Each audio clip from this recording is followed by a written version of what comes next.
নমস্কার, বাংলা মন থেকে বলছি সন্ময় বন্দ্যোপাধ্যায়। ওয়াকফ বিল নিয়ে শুধুমাত্র পশ্চিমবঙ্গে সারা ভারতবর্ষের মধ্যে একটা অন্য ধরনের রক্তক্ষয়ী আন্দোলন হচ্ছেন, যার বলি হয়েছেন 3টি প্রাণ। এবং সরকার তাকেও দেখেনি। সরকার প্রথম দিকে নির্লিপ্ত থেকেছে, কী কারণে সেটা বোধগম্য, এবং তারপর শেষ পর্যন্ত হস্তক্ষেপ করতে হয়েছে কলকাতা হাইকোর্টকে। সেন্ট্রাল ফোর্স এসছে, শেষ পর্যন্ত আপাতত একটা স্থিতাবস্থা হয়েছে। কিন্তু সারা ভারতবর্ষ ইতিউতি প্রতিবাদ হয়েছে, কিন্তু সেইভাবে যে ধরনের জঙ্গি আন্দোলন পশ্চিমবঙ্গে হচ্ছে সারা ভারতবর্ষে সেটা কিন্তু দেখা যাচ্ছে না। ঠিক এই আবহে ওয়াকফ বিল 2025 যেটা লোকসভায় পাশ হয়েছে, রাজ্যসভায় পাশ হয়েছে, এবং শেষ পর্যন্ত সেই বিলে রাষ্ট্রপতির অনুমোদন হয়েছে এবং সেটা আইনে পরিণত হয়েছে। এবং সেইটা নিয়েই শেষ পর্যন্ত সুপ্রিম কোর্টে গেছেন যারা এটা ওয়াকফ বিলটা এই যে আইনে পরিণত হয়েছে যারা চাননি, তারা সুপ্রিম কোর্টে গেছে। সুপ্রিম কোর্টের শুনানি আজকে শুরু হয়েছে, আগামীকালও তার শুনানি হবে। ঠিক এই প্রেক্ষিতে দাঁড়িয়ে ওয়াকফ বিলটা কী, ওয়াকফ বিলের প্রয়োজনীয়তা কেন, এবং কী কারণে ওয়াকফ বিলটা দীর্ঘদিন ধরে পেন্ডিং ছিল এবং সেটা শেষ পর্যন্ত বাস্তবায়িত হয়েছে, এবং সেই বাস্তবায়িত হওয়ার কারণটা কী, বাস্তবায়িত হওয়ার প্রেক্ষাপটটা কী, এবং বাস্তবায়িত হলে আলটিমেটলি ভারতবর্ষের অধিকাংশ সংখ্যালঘু মানুষ বা প্রত্যেকটি সংখ্যালঘু মানুষের উপকারটা কী, এটা নিয়ে একটা ধোঁয়াশা রয়েছে। ঠিক সেই আবহে আমরা শুনছিলাম ডক্টর কুণাল সরকার, বিশিষ্ট কার্ডিয়াক সার্জন, অসামান্য বক্তব্য রাখেন বিভিন্ন বিষয়ের উপর, কিন্তু ওয়াকফ বিল নিয়ে তার গভীর চর্চা অনুশীলন আমাকে চমকে দিয়েছে। তার ফেসবুক পেজে এবং ইউটিউবে তিনি সেটা আপলোড করেছেন। আমরা সবাইকে বলবো তাঁর এই ভিডিওটা দেখতে, তাঁর ইউটিউবে গিয়ে দেখতে প্রয়োজন হলে, তার ফেসবুক পেজে গিয়ে প্রয়োজন হলে দেখতে। আর যারা সেটা পাচ্ছেন না, আমরা তাদের জন্য বাংলার মনে আজকে ডক্টর কুণাল সরকারের সেই বক্তব্য ওয়াকফ বিল 2025 নিয়ে তারা অসামান্য বক্তব্য যেটা তিনি রেখেছেন সেটা আপনাদের আজকে শোনাবো বাংলার মনে। প্রায় অনিবার্যভাবে আমরা 1432-এ এসে পৌঁছলাম, আর হাজারো হাজারো হাজারো চেষ্টা করেও 1432-এর শুরুটাকে খুব কষ্ট করেও শুভ নববর্ষ বলতে কষ্ট হচ্ছে। তাই নেহাত অভ্যেসের বশে বলি শুভ নববর্ষ। আজ সকালে এই কাগজ সেই কাগজ ঘাঁটতে ঘাঁটতে হঠাৎ দেখলাম যে একটি সর্বভারতীয় পাক্ষিকে, তার নামটা বলেই ফেলি, আপনাদের সবাইয়ের বহু পরিচিত ইন্ডিয়া টুডেতে একেবারে আক্ষেপের স্বরে একজন বাঙালি সাংবাদিক ইন্ডিয়া টুডেতে একটা শিরোনাম লিখেছেন যে is Bengal becoming a theatre of manufactured crisis. Bengal একদিন বাংলার রেনেসাঁর জন্মভূমি ছিল, ভারতীয় রেনেসাঁর জন্মভূমি ছিল। বাংলার ইতিহাসে সেই মনীষীদের নাম গড় গড় করে বলতে বলতে বলতে বলতে আমাদের প্রায় মুদ্রা দোষে দাঁড়িয়ে গেছে। আজকে সেই বাংলায় যেখানে বিন্দুমাত্র কোনো লজিক নেই, বিন্দুমাত্র কোনো সার বক্তা নেই, সেই রকম একটা উত্তাল ধর্মান্ধ আন্দোলনে আজকে বাংলা উত্তাল হয়ে উঠেছে। মুর্শিদাবাদ জ্বলল, জঙ্গিপুর জ্বলল, কিছুদিন আগে বেলডাঙ্গা জ্বলল, তারপরে ভাঙড় জ্বলছে, আর প্রত্যেকটি আগুনের এই লেলিহান শিখা আজকে বাঙালির বর্তমান আর বাঙালির ছেলে মেয়েদের ভবিষ্যতের মুখাগ্নি করছে। চিন্তা করে দেখুন যে আমরা কি নিয়ে আজকে গত 7টা দিন ধরে নিজেদের জ্বলে পুড়ে একটা ছাই ভস্মে পরিণত করছি। কি নিয়ে আমরা লড়ছি? আমরা লড়ছি ওয়াকফ বিল নিয়ে। ওয়াকফ বিল নিয়ে প্রচুর লোকে বলেছেন, প্রচুর বিদগ্ধ রিপোর্টার, জার্নালিস্টরা তারা আলোচনা করেছেন। আমি প্রত্যেকটা জিনিসের পুনরাবৃত্তি করছে না, কিন্তু চিন্তা করে দেখুন ওয়াকফ বিল নিয়ে যেটাতে প্রি ইন্ডিপেন্ডেন্স ইন্ডিয়াতে আলোচনা হয়েছে, যেটা নিয়ে পোস্ট ইন্ডিপেন্ডেন্ট ইন্ডিয়াতে আলোচনা হয়েছে, যে আমাদের মুসলিম ধর্মাবলম্বীরা যখন তাদের কোনো প্রপার্টি, জায়গা, জমি ওয়াকফ বোর্ডকে দিচ্ছেন, যে সেটা সোশ্যাল গুড, জনহিতকর কাজে, রিলিজিয়াস পারপাসে ব্যবহার করার জন্য, সেই জিনিসটা বাড়তে বাড়তে আজকে ভারতবর্ষে 8 লক্ষ প্রপার্টির উপরে গিয়ে দাঁড়িয়েছে। ভারতীয় আর্মি এবং রেলওয়ের পরে ওয়াকফ বোর্ডের হাতে সবচেয়ে বেশি প্রপার্টি কন্ট্রোলড হয়। উত্তরপ্রদেশের পরে পশ্চিমবাংলার বুকে is the largest number of Waqf property. এই ওয়াকফ প্রপার্টিগুলোকে যদি আমরা আজকের মোটামুটি এই যে রিয়েলিস্টিক বাজার দর ধরে যদি তার থেকে লিজ হোক, তার থেকে রেন্টাল হোক, কিছু আপনি আদায় করতে পারতেন, আজকে ওয়াকফ বোর্ডের আর্নিং থেকে 1 লক্ষ কোটি টাকা উঠতে পারত। সেই 1 লক্ষ কোটি টাকা দিয়ে আপনি কি করতে পারতেন? আপনি আপনার ধর্মের, আপনার সম্প্রদায়ের মানুষদের জন্যে, আপনাদের ছেলে মেয়েদের জন্যে, আপনাদের মানুষদের চিকিৎসার জন্যে আজকে যে ব্যবস্থা করতে পারতেন, সেই ব্যবস্থা আজকে চিন্তা করে দেখতে পারেন। এই যে আপনারা নাম শুনেছেন সত্যসাই পুত্রাপুর্তি হসপিটাল, আমাদের তাদের অন্ধ্রপ্রদেশে যে হোয়াইটফিল্ডে হসপিটাল আছে, যেখানে বিনামূল্যে মানুষের চিকিৎসা হয়। আজকে আপনি তো সেই সত্যসাই চিকিৎসা ইনস্টিটিউটের 5 গুণ একটা ইনস্টিটিউট আপনি শুরু করতে পারতেন। আজকে 30 কোটি যে মুসলিম ভারতবর্ষে রয়েছেন, তাদের মধ্যে যাদের চিকিৎসা প্রয়োজন, আপনি তো 30 কোটি মুসলিমকে বলতে গেলে বিনা পয়সায় সারা বছর ধরে চিকিৎসা দিতে পারতেন। পারছে সেটা ওয়াকফ বোর্ড করতে? আপনি তো বছরে কিছু না হলে 10,000 মুসলিম ছেলে মেয়েদের শিক্ষাবৃত্তি দিতে পারতেন, ইউনিভার্সিটিতে এডুকেট করতে পারছেন সেটা করতে? কেন পারছেন না? কারণ আপনার ওই 8 লক্ষ প্রপার্টি সারা বছরের শেষে 100 কোটি টাকা ঘরে তোলে কিনা তার সন্দেহ। কেন তুলতে পারছে না? প্রথমত তার মধ্যে এফিসিয়েন্সি নেই, তার মধ্যে রন্ধ্রে রন্ধ্রে করাপশন ঢুকে আছে, তার মধ্যে হিসেবের কোনো মা বাপ নেই। আর এই ওয়াকফ বোর্ডের মধ্যে যারা পান্ডা হয়ে বসে আছেন, তারা হচ্ছেন এক একজন সন্ডা গুন্ডা টাইপের মানুষ, যারা খালি নিজেদের কন্ট্রোলটা চাইছেন। কোথাও একটা বিরাট বাড়িকে, একটা বড় ফ্ল্যাটকে আপনি খাতায় কলমে মাসে 50 টাকা ভাড়াতে আপনি দিয়ে ছেড়ে রেখেছেন, অথচ আড়ালে আবডালে সেই সব প্রপার্টি নিয়ে একেবারে পকেট ভীষণ গরম করা লক্ষ টাকার আপনার এক্সচেঞ্জ চলছে। এই কারণে আজকে কেবল বিজেপি গভর্নমেন্ট বলে নয়, আমি বিজেপি গভর্নমেন্টের সালিশি শৌকিরি করতে এখানে আসিনি। আজকে বহু কমিটি, বহু গভর্নমেন্ট এটা নিয়ে চেষ্টা করে যাচ্ছেন। 2005-এর সাচার কমিটি, মনমোহন সিংয়ের সময় থেকে, Manmohan Singh was an economist, তার চোখে পড়েছিল এই কাণ্ড কারখানাগুলো। এবং তারপর যখন এই বিলটা পাস হবার আগে নিশ্চয়ই সমস্ত সরকারের মধ্যে, সমস্ত পলিটিক্যাল পার্টির মধ্যে একটা গাজোয়ারি ভাব থাকে। তারা চান যে আমার কত ক্ষমতা, আমাকে এটা ছলে বলে কৌশলে প্রকাশ করতে হবে, আমায় খানিকটা ঠেলে ঠুলে আজকে বিজেপি সংখ্যাগরিষ্ঠ সরকার তারপর খানিকটা টিডিপি, খানিকটা নীতিশ কুমার, খানিকটা একে ওকে জোগাড় করে আমাকে এই বিলটা পাস করাতে হবে। No political process is perfect. আর যেহেতু এই বিলটা বিজেপি পাশ করেছে, সেহেতু এই বিলটা নিয়ে মানুষের মধ্যে একটা সন্দেহ আছে। কেন সন্দেহ আছে? আজকে যে প্রশ্নগুলো আমাদের বিভিন্ন থিঙ্ক ট্যাঙ্ক থেকে, বিভিন্ন মাইনরিটি কমিউনিটি থেকে, মুসলিমদের মধ্যে থেকে অযোধ্যা ভার্ডিক্ট নিয়ে এসছে, সেটা সঙ্গত। আজকে যে প্রশ্নগুলো, আজকে যে ক্রিটিসিজম, যে প্রচুর ডিবেট হয়েছে আর্টিকেল 370-র অ্যাব্রোগেশন নিয়ে, সেটা একটা সঙ্গত ডিবেট। গভর্নমেন্ট যে কাজটা করেছেন অ্যাকর্ডিং টু সুপ্রিম কোর্ট, তারও একটা ভ্যালিডিটি আছে, কিন্তু মানুষের সেটা নিয়ে সেটাকে অ্যানালাইজ করে সেটা নিয়ে কথা বলার একটা ক্ষমতা গণতন্ত্রের মধ্যে আছে। ওয়াকফ বিলে কি করা হলো? ওয়াকফ বিলে প্রথমত করা হলো এই যে কতগুলো আরবিট্রারি, বেহিসেবি, করাপ্ট ওয়াকফ বোর্ড কাজ করছে, তাদের মধ্যে একটা অ্যাকাউন্টেবিলিটি আনা হলো। স্টেট ওয়াকফ বোর্ড লেভেলে, ওয়াকফ কাউন্সিল লেভেলে তারা কিছু গভর্নমেন্ট নমিনি, কিছু নন মুসলিম লোকেদের তারা অ্যাপয়েন্ট করলেন। এখন এই সংখ্যা নিয়ে, এই ব্যাপারগুলো নিয়ে একটা details about the debate, about the details, এটা হতেই পারে। গভর্নমেন্ট বলবে 2, আপনি বলবেন 1, গভর্নমেন্ট বলবে 3, আপনি বলবেন 2, এটা চলতেই পারে। তারপরে গভর্নমেন্ট কি করেছে? একটা অদ্ভুত, একটা আরবিট্রারি, একটা গাজওয়ারি নিয়ম ছিল waqf by user. Waqf by ইউজারটাকে অ্যামেন্ড করা হলো। গভর্নমেন্ট প্রপার্টি, গভর্নমেন্ট কাজ আটকে থাকতো যখন একটা জায়গাকে ওয়াকফ প্রপার্টি বলে আজকে গভর্নমেন্ট প্রজেক্ট হোক, গভর্নমেন্ট এস্টাবলিশমেন্ট হোক, হাইওয়ে বিল্ডিং হোক, নানান প্রজেক্ট আটকে থাকতো। সেখানে একটা সভ্য দেশে গভর্নমেন্ট কন্ট্রোল হওয়াটা আবশ্যক। আর এই যে আজকে লোকের একেবারে চিরবির করে গা জ্বালা দিচ্ছে যে গভর্নমেন্ট যেখানে ডিস্ট্রিক্ট কালেক্টরকে দিয়ে সার্ভে করবে বলছে, যেখানে আমাদের কিছু বাকবিতণ্ডা আছে, সেখানে সার্ভে করতেই হবে। যখন ওয়াকফ ট্রাইব্যুনালের ওপরে কোনো রকম কথাবার্তা হতো না, খাপ পঞ্চায়েতের মতো ওয়াকফ ট্রাইব্যুনাল কাজ করত, এখন সেখানে আমাদের নর্মাল দেশের যা আইন কানুন, সেই নর্মাল দেশের আইন কানুন অনুযায়ী আমাদের সিভিল কোর্টস, আমাদের হাইকোর্টের জুরিসডিকশন আসবে।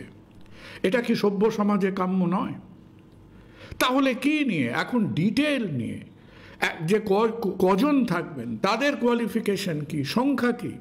কিছু কিছু ক্লজ হয়তো আছে যে 5 বছর প্র্যাকটিসিং মুসলিম না হলে করা যাবে না, এটা নিয়ে কেউ কেউ সমালোচনা করছেন, করুন। কিন্তু the entire spirit of the legislation, এই স্পিরিট অফ দ্য লেজিসলেশন একটা গণতান্ত্রিক সেকুলার দেশে আসতে বাধ্য। আপনি হিন্দু প্রপার্টি নিয়ে চিন্তা করুন, আপনি প্রত্যেকটা মেজর হিন্দু মন্দির নিয়ে চিন্তা করুন। আমরা চিন্তা করে দেখছেন না জগন্নাথ মন্দিরে কি হয়, তিরুপতি মন্দিরে কি হয়, পদ্মনাভম স্বামী মন্দিরে কি হয়? প্রত্যেকটা হিন্দু মন্দির is largely under government control. এটা নিয়ে অনেকে সন্তুষ্ট নন, অনেকে এটা নিয়ে ভীষণ ভীষণ অখুশি। আজকে তো আলাদা হিন্দু প্রপার্টি ল বলে কিছু হয় না। ভারতীয় সংবিধান অনুযায়ী, সিভিল ল অনুযায়ী সারা দেশের 140 কোটি মানুষের আজকে ভারতীয় সংবিধানের সামনে মাথা নত করে দাঁড়াতেই হবে। There is no option. এই পার্টটা ইজ নট কম্প্রোমাইজেবল। কি নিয়ে আমরা আজকে মুসলিমরা কি শুধু পশ্চিমবঙ্গে আছে? পশ্চিমবঙ্গে 29%, 30% মুসলিম। তারা আপনারা সবাই আমাদের সমাজের একটা অবিচ্ছেদ্য অপরিহার্য অঙ্গ। কেরালায় 28% মুসলিম আসছে, highest literacy rate in the country. এই যে নর্থ বেঙ্গলে আপনি লাফালাফি করছেন, জঙ্গিপুর জ্বালাচ্ছেন, মুর্শিদাবাদ জ্বালাচ্ছেন। জঙ্গিপুর মুর্শিদাবাদ ডিস্ট্রিক্ট ভারতবর্ষের মধ্যে one of the lowest literacy rate district. তো যেখানে আমরা বুক ফুলিয়ে বলছি যে আমরা 50%-এর ওপর মুসলিম পপুলেশন আছি, কই সেখানে তো আপনি 85% লিটারেসি আনতে পারছেন না, 80% লিটারেসি আনতে পারছেন না। তাহলে যে কেরালায় 90% লিটারেসি আর 28% মুসলিম পপুলেশন, তাহলে প্রশ্ন হলো সেই কেরালা কেন আজকে প্রতিবাদে জ্বলে উঠছে না? কার মুখটা দেখছেন? যারা সংসদে দাঁড়িয়ে যিনি প্রতিবাদ করে যাচ্ছেন, হায়দ্রাবাদ থেকে ওয়েসি করে যাচ্ছেন, one of the best speakers. হরদম হর ওয়াক্ত আজকে ওয়েসি গভর্নমেন্টের সঙ্গে তার বাকবিতণ্ডা চলে। তাহলে তেলেঙ্গানাতে কেন লোকে রাস্তায় ঘুরে বেড়াচ্ছে না? তেলেঙ্গানা তো বিজেপি গভর্নমেন্টের কাছে না, আবার চন্দ্রবাবু নাইডু সেখানে ওয়াকফ বিলের ফেভারে ভোট দিচ্ছেন। বিহারে মুসলিম কম আছে, যেখানে আজকে নীতিশ কুমার ওয়াকফ বিলের ফেভারে ভোট দিচ্ছেন। তাহলে বিহারের মুসলিমরা এটা রিয়েলাইজ করে কেন তারা রাস্তায় গড়াগড়ি খাচ্ছে না? কারণ পশ্চিম বাংলায় আজকে যে ক্রাইসিস, যে উন্মাদনা, যে কুরুক্ষেত্রটা শুরু হয়েছে, সেই কুরুক্ষেত্রটা হলো সম্পূর্ণ একটা ফ্যাব্রিকেটেড, একটা আর্টিফিশিয়াল, একটা জেনারেটেড ক্রাইসিস। আর এই জেনারেটেড ক্রাইসিসে কারা নড়ে উঠছেন? এই জেনারেটেড ক্রাইসিসে নড়ে উঠছেন কিছু কিছু স্বার্থপর মানুষ। আজকে মুসলিম সমাজের মাথায় এই ওয়াকফ বোর্ড, 32টা ওয়াকফ বোর্ডের মাথায় যারা বসছিলেন, যাদের আজকে ধুতির খুঁটে টান পড়ছে, কারণ তারা খালি বসে নিজেদের মৌরুসি পাট্টা ইনফ্লুয়েন্স চালাচ্ছিলেন। আর অনিবার্যভাবে তাদের প্রত্যেকের কোনো না কোনো দল, সমস্ত বড় বড় দলেদের সঙ্গে তাদের নারীর যোগ রয়েছে। আজকে ওয়াকফ বোর্ড যদি কারো স্বার্থে আঘাত করে, তাহলে সেই আনঅ্যাকাউন্টেবল ইনফ্লুয়েন্সের স্বার্থে আঘাত করছে। আবার বলছি, নানান ডিটেল নিয়ে আপনার মতবিরোধ থাকতেই পারে। এই মতবিরোধ হয়তো এইটা নিয়ে একটা আলোচনা সুপ্রিম কোর্টে হবে, এবং সেখানে যারা representative of the Muslim society, আপনাদের যা পয়েন্ট, আপনাদের আরও হয়তো 100টা পয়েন্টের অ্যামেন্ডমেন্ট প্রেজেন্ট আপনার হাতে থাকতে পারে। Please go ahead and present that amendment in the supreme court. একজন সিদ্দিকুল্লাহ চৌধুরী কলকাতার রাস্তায় দাঁড়িয়ে যে একটা আধ ঘন্টার উপরে ভাষণ দিলেন, ওই রকম কদর্য ভাষণ অন্তত গ্রেট ক্যালকাটা কিলিংয়ের সময় শোনা গেছে কিনা সন্দেহ। এবং মনে রাখবেন যে আজকে ভারতবর্ষের জমিতে দাঁড়িয়ে যে ভাষণটা দিয়েছেন, এবং যে ভাষণটা দেওয়ার পরে আপনি এখনও you have not been arrested by the internal security act, আপনার ভাগ্য ভালো আপনি ওই ভাষণটা দিতে পেরেছিলেন। এবং আপনাকে জিজ্ঞেস করি, আপনি কি অন্তত 5 মিনিট এই যে ওয়াকফ অ্যামেন্ডমেন্ট বিলটা আপনি পড়ে দেখেছেন? আপনার কি বুকে হাত দিয়ে মনে হয় যে এটা আমাদের 30 কোটি মুসলিম জনসংখ্যার স্বার্থের পরিপন্থী? আজকে আপনার হাতে যদি পশ্চিমবঙ্গের ওয়াকফ বোর্ডের ইনকাম থেকে খরচা করার মতো কিছু নয়, যদি 1000 কোটি টাকা থাকতো, সেই খানিকটা টাকা নিজের পকেটে পুরতে পারতেন। কিন্তু সেই পকেটে পুরেও তো আপনি হাজারো মানুষের চিকিৎসা দিতে পারতেন, হাজারো ছেলে মেয়েকে শিক্ষিত করতে পারতেন, হাজারো মানুষকে তাদের বেঁচে থাকার কিছু উপজীব্য দিতে পারতেন। কই, আপনার ভাষণে তো সেই কথাটা একবারও ফুটে উঠল না। কেন উঠছে না? আর মানুষের আজকে কি অবস্থা? আজকে মানুষের মধ্যে আমরা বলি না, আমাদের শরীরের মধ্যে চামড়া আছে, মাসল আছে, হাড় আছে, ব্রেন আছে, হার্ট আছে। আজকে মনে হচ্ছে যে পশ্চিমবঙ্গের বাঙালির মধ্যে কিচ্ছু নেই। পশ্চিমবঙ্গের বাঙালির শরীরটা তৈরি হয়েছে এক বাটি কেরোসিনের মতো। আমরা সবাই বোধহয় 1 লিটার 1/2 লিটার কেরোসিন তেল পাশ দিয়ে যে একটা দেশলাই নিয়ে এসে কেরোসিন তেলে দেবে, সেই কেরোসিন তেলের তেলটা দাউ দাউ করে জ্বলে উঠবে। 2025 সালে যে ছেলে মেয়েটি হতে পারে সে মুসলিম, যে ভাঙড়ে জন্মেছে, যে জঙ্গিপুরে জন্মেছে, যে মুর্শিদাবাদে জন্মেছে, সেই ছেলে মেয়েটি কি তার ঘাড়ে করে তার 80 বছরের ইতিহাসের খাজনা দেবে আজকে? আমরা কি এই তর্ক আজকে করতেই থাকবো যে না, হিন্দুরা তো সেপারেট দেশ চায়নি? চেয়েছিল তো মোহাম্মদ আলী জিন্নাহ। যে মোহাম্মদ আলী জিন্নাহ স্বাধীনতার কমাস আগে অবধি যখন তাকে জিজ্ঞেস করা হলো যে আপনি তো পশ্চিম পূর্ব পাকিস্তান মিলিয়ে 7 কোটি মুসলিমকে ঘর দিলেন, আর 4 কোটি মুসলমান তো ভারতবর্ষে রইল, তাদের কি হবে? মোহাম্মদ আলী জিন্নাহ অনায়াসে বলেছিলেন তাদের কেটে ফেলে দাও, তাদের স্যাক্রিফাইস করো, তাদের কথা ভাবার সময় আমাদের নেই। তাদের কথা ভাবার সময় ভারতবর্ষের ছিল, তাদের কথা ভাবার সময় গান্ধীর ভারতবর্ষের ছিল, নেহেরুর ভারতবর্ষে ছিল, তাদের কথা ভাবার সময় বর্তমান ভারতবর্ষেরও আছে। তাই আজকে ভারতবর্ষে 140 কোটি মানুষের মধ্যে, আমাদের সমাজের মধ্যে, একটা ইন্টিগ্রেটেড সোসাইটির মধ্যে আজও আমরা 30-35 কোটি মুসলমানদের নিজেদের সংসার মনে করে, নিজেদের ভাই বোন মনে করে, নিজেদের সোসাইটির একটা অর্নামেন্ট মনে করে তারা আমাদের কাছে আছেন। আর তাই আজকে তাদের ভালো কথাটা ভেবে, তাদের বর্তমান প্রজন্মের কল্যাণের কথাটা ভেবে আজকে গভর্নমেন্ট এই ওয়াকফ বিলটা পাশ করেছেন। পলিটিক্যাল লিডারদের দোহাই আপনাদের হাত জোর করি, আর কত আপনারা এই ধর্মের অন্ধতাটাকে, এই ধর্মের মাদকতাটাকে, আর ধর্মের পাগলামিটাকে আপনারা আর কতভাবে এক্সপ্লয়েট করবেন? How much do you want to exploit it? Please আপনারা আপনাদের এই ক্রূর বুদ্ধিগুলোর মধ্যে একটু ক্ষান্ত দিন, মানুষকে মানুষের মতো বাঁচতে দিন। কেউ আজকে বুক ফুলিয়ে বলতে পারবেন এই যে ভাঙড় ভাঙড় ভাঙড় বলে মাথা খারাপ করছেন, ভাঙড়ের মাথা পিছু আয়ের কি অবস্থা হয়েছে গত 11 বছরের মধ্যে? আজ কেউ কি বলতে পারবে ভাঙড়ের মধ্যে কটা নতুন হাসপাতাল হয়েছে, ভাঙড়ের কটা ছাত্রছাত্রী ছাত্রবৃত্তি পেয়েছেন? কি বলতে পারবেন যে প্রতি বছরের পর বছর, গত বছর ভাঙড়ে 4টে গাড়ি পুড়েছিল, এবছর ভাঙড়ে 8টা গাড়ি পুড়বে? বেলডাঙ্গায় এতগুলো লোককে জখম করেছিলাম, আজকে তাই জঙ্গিপুরে অতগুলো লোক জখম হলো, এই বলবেন? আপনারা যারা আজকে ইসলামের ধ্বজা চুলে আছেন, ছেলে মেয়েদের পড়ান না যে ইসলাম মানে শুধু তো নিজেদের মধ্যে সংঘর্ষ করা নয়, তাদের পড়ান না ইসলামিক সায়েন্টিস্ট কারা ছিলেন, তাদের পাঠিয়ে দিন। তাদের আমরা বলবো, তাদের আমরা ইবন সিনার গল্প বলবো, তাদের আমরা আল খাওয়ারজিমির গল্প বলবো, তাদের আমরা তাজমহলের আর্কিটেকচারের গল্প বলবো, তাদের আমরা বলবো যে 9th এবং 10th সেঞ্চুরিতে যদি ইসলামিক সায়েন্স না হতো, যদি ইসলামিক মেডিসিন না হতো, তাহলে আধুনিক মানুষের সভ্যতা আসতো না পৃথিবীর মধ্যে। আজকে কি ধ্বংসস্তূপের মধ্যে আমরা নিজেদের আবার সেই বস্তা পচা 80 বছর 100 বছর আগেকার এই সংঘর্ষের মধ্যে আমরা ফিরে যাচ্ছি।